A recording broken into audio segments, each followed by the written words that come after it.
Ladies and gentlemen, there have been even more changes to the PTR. This is good. They are working hard in the background to try and get 8.3 done. And as we've seen recently, the amounts of systems that are coming in 8.3 in order to remedy some of BFA's problems is abundant. They have a lot of stuff happening. So what we're going to do today is actually go through a lot more detailed changes and some of the minor gameplay features which are important, because most people are focused right now on a lot of the cosmetic stuff. That's fine. I'm not a big cosmetics guy, as you know, but they are important to a lot of people. So eye glows and all that kind of stuff, legendary transmog, this is all stuff that is happening. My concern is more on the gameplay side. So the theme seems to be very similar to the theme they've talked about with Shadowlands. And that is the ability to farm power being somewhat constrained, similar to how it has been long ago in the past, is you could not endlessly farm power. You can't say, if we look at Classic, for example, you cannot endlessly farm Molten Core. You cannot endlessly farm PvP stuff. There's a cutoff where it's just not really worthwhile anymore, and you'll get certain upgrades on a week-by-week basis. But your access to incredibly powerful stuff that you can get isn't a day-to-day basis. It's a long-term process. And in that vein, they seem to be looking to do exactly what they said they would do in Shadowlands, which is allow you to farm cosmetics, right? Things that will enhance your character in some way, something that is definitely an optional way of getting things done. But in terms of raw power gain, they're kind of going to gate it off. Now, this is going to get a mixed response. Some people, especially those who have an abundant amount of time to play World of Warcraft daily, so if you're fine, regardless of what happens, just due to the nature of your circumstances, is that you could play World of Warcraft 24 hours a day if you wanted to, those guys will probably be a little bit peeved. However, for those people who work and have families and things like that, or have school and have university, college, whatever it might be, feeling that because they can't farm endlessly, that they're going to be behind, not being a thing going into 8.3 is probably a huge bonus. I side with those guys. I don't want to farm endlessly. I can do it. I do this as a job, but I don't want to do that. I would like to see my family. That would be quite nice, rather than farming pearls endlessly like we saw with 8.2.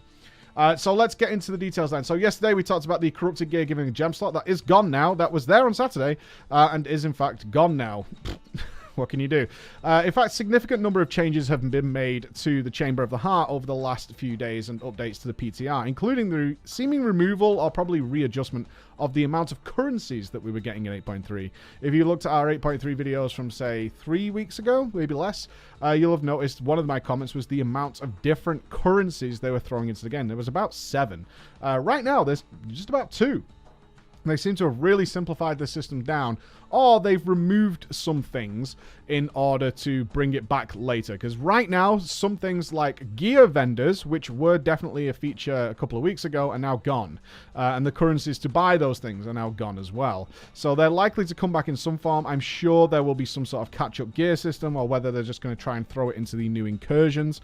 That might be how they're going around a bit. But this is still something they're listening to feedback for and throwing back in. You might notice I've been pretty positive about Blizzard in the last few videos. They're trying. It's clear to see they're trying, because they're fully removing and rejigging systems to try and get this working.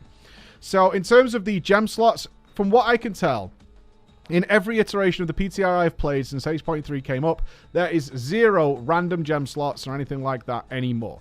Just does not exist, okay? So we then saw that they were going to allow us to cleanse corrupted gear, because obviously, although gear can corrupt, this is the new Warforged Titanforge. However, they do want this to occur less than you will see now with Warforged and Titanforge. They want it to occur less. So a good advantage for Blizzard is that now they have just scrapped Warforged and Titanforging completely, is that they can bring things back into balance and sort of tone things down a bit. So I did see some feedback. There was the immediate one is like, hey, I thought it would be OP. I would look at your character on live, depending on how much you play retail right now.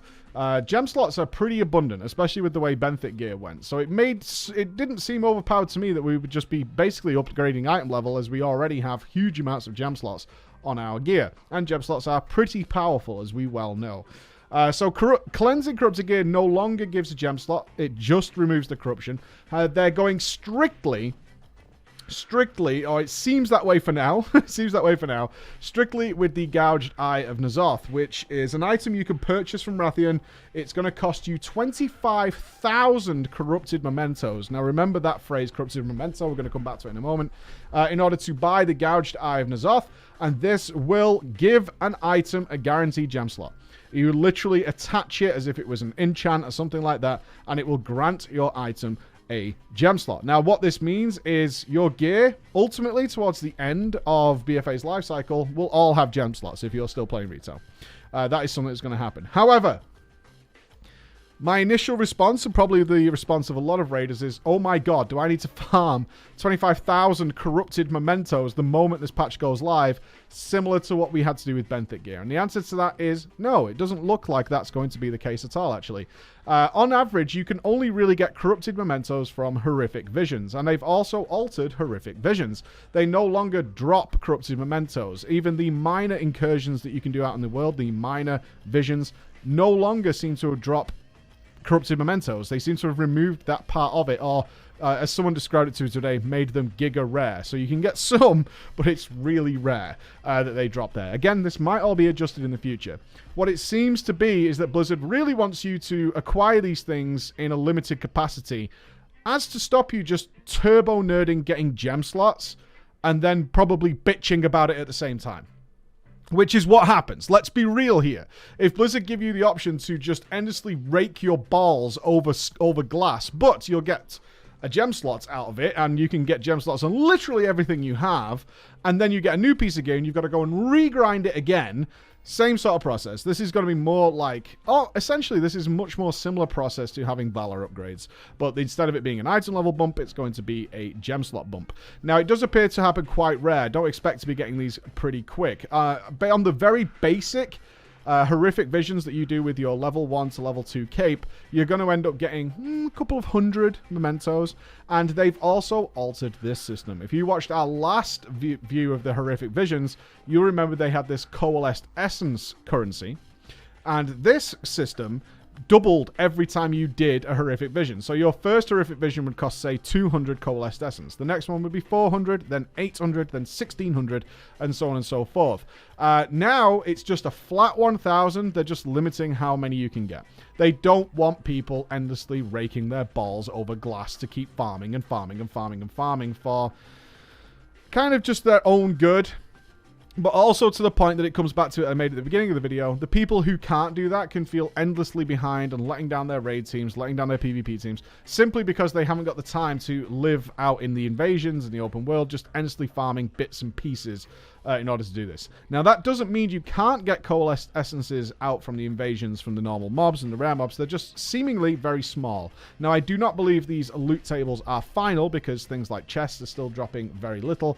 But let's say you need 1,000. We don't even, let's say. They cost 1,000 to buy the vial to do a horrific vision. Cost 1,000 coalesced essences. Rares, chests are dropping like 6 and 3. Right? That's what they're dropping. It's just like a supplement. So somebody who does farm endlessly, maybe they get an extra one every now and again. That's about it. And each one rewards, early days, it's going to be a couple of hundred of these corrupted mementos. This is what you need to buy the gem slots. A couple of hundred, and once you get up to like capped out in heroic visions, your cape is fully upgraded, all that kind of stuff, then you're going to get maybe 400 to 800, or who knows where it'll end up. But realistically speaking, it means that if you need 25,000 to buy a gem slot, this is an ongoing process. This is something that's supposed to happen over time. You will be able to choose very decisively which item you want to use this on, so that you're not trying to get loads of them and just apply them to everything and then have to refarm them. By the time you earn one, you're going to be pretty damn sure which item you want to use it on. You're likely to have an extremely good piece of gear. You're likely to have a corrupted piece that's the ideal one you want, and you want to stick a gem slot on it as well. It's likely to be more like that. This is a good thing in my book. I'm really happy with how they're doing this. This is pretty cool. On that note, then, we have seen confirmations of how you upgrade your legendary cloak. The quest exists with Rathian. It looks like it's a week-by-week quest, and you need to find a piece of paper. You can either get that from a heroic vision with Faithless Mass. You can get it from killing N'Zoth in the raid. You have multiple ways of upgrading week-on-week your legendary cape. And on top of that, they have also decided to cap AP. Some of you will be aware of this, but if you're not, they're going to cap it at 80. The current cap in 8.2 is 70, so we only have 10 levels to get out of AP, and that's, again, they don't want people endlessly farming for stuff that's really trivial, especially with the amount of content that's coming in 8.3. Artifact power is really taking a backseat because there's a whole new thing to focus on. Having people just double up on farming that they've been doing since the beginning of the expansion and all the stuff they're going to need to do in 8.3 is simply too much. Players are just going to be like, I can't be arsed because you've got me doing all this stuff. So instead, they're going to cap out the AP and basically just shift this progress into the 8.3 system. So there will be 10 levels of AP to get. Only, I think it's 75 that grants you your new Heart of Azeroth level to get your final trait in. Yes, it is. I've just double checked. It's 75. And the final level 80 is actually going to be just a stamina increase. After that, the way the system's going to work is once you level your legendary cape to 15, so you do have to cap out your legendary cape first, then that will start bonusing up on corruption resistance. It's all going to be tied to the cape and purely 8.3 content. This is a really good change. Again, it saves people from having to feel like they need to do 4 emissary quests every single day. Now I need to go and do Mr. Pandaria incursion. Now I need to go and do my horrific visions. Now I need to go and do my Uldum incursions every single day.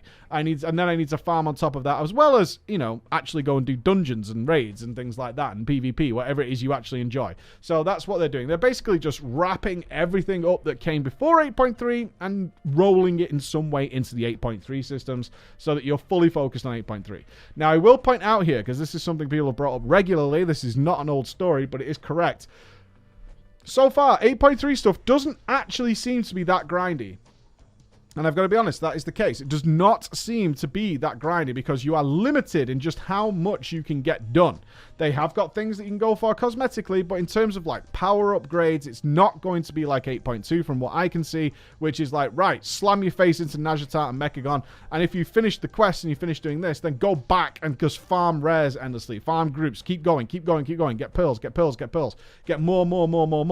then go PvP.